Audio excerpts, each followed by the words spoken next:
Devin, I'm sitting at my desk here with a new toy, and I'm going to have you copy me as I work an exercise with you and explain some things.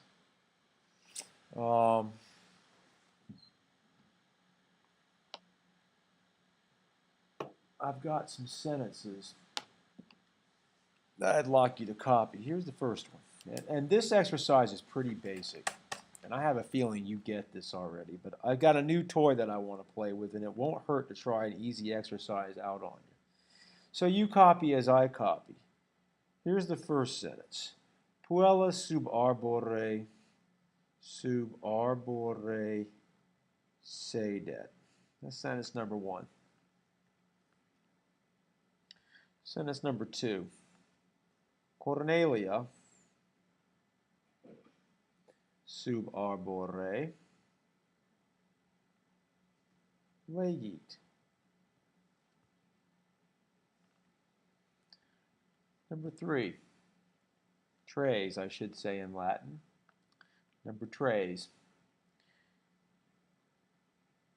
In agris currit puella. Quatuor, number four, quatuor. Hodie in silvis current puellae. Number five, quinque, nunc defeci puellae in silvis ambulant.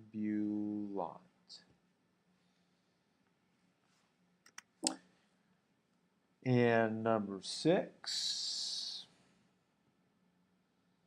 Flavia et Cornelia in eadem villa habitant. And number seven,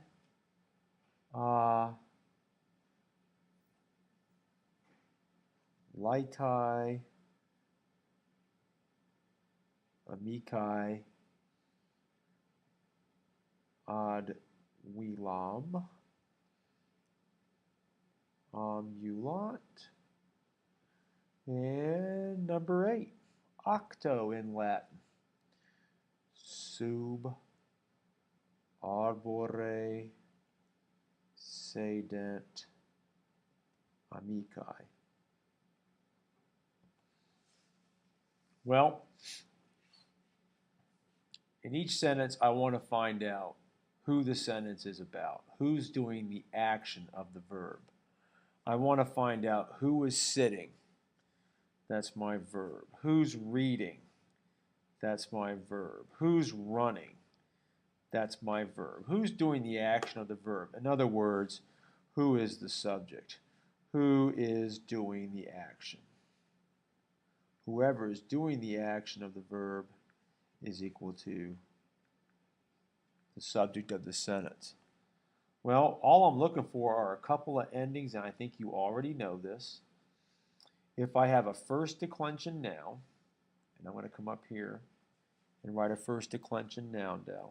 If I have a word like puella, which in the dictionary is listed as what you see right here, it ends in an A, there's a comma, and there's an AE.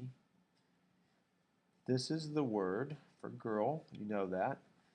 This is a first declension noun because it has this pattern, A, AE. And if nouns that follow that pattern have the fancy name of first declension. A first declension noun that's functioning as a subject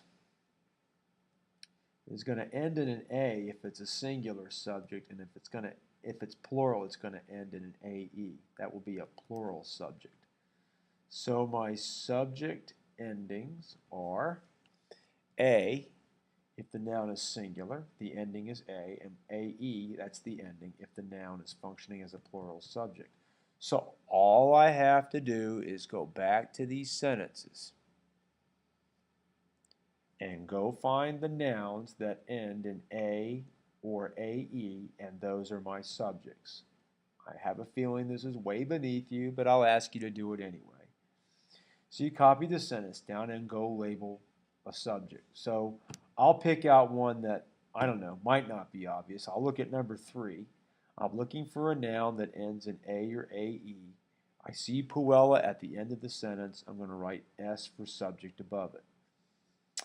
Now, if it's the subject of the sentence, Puella, when I put it into English, I have to move that subject word all the way back to the front of the sentence because it's my subject, and in English, my subject always goes first.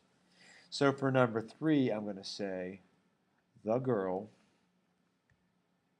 is running in the fields.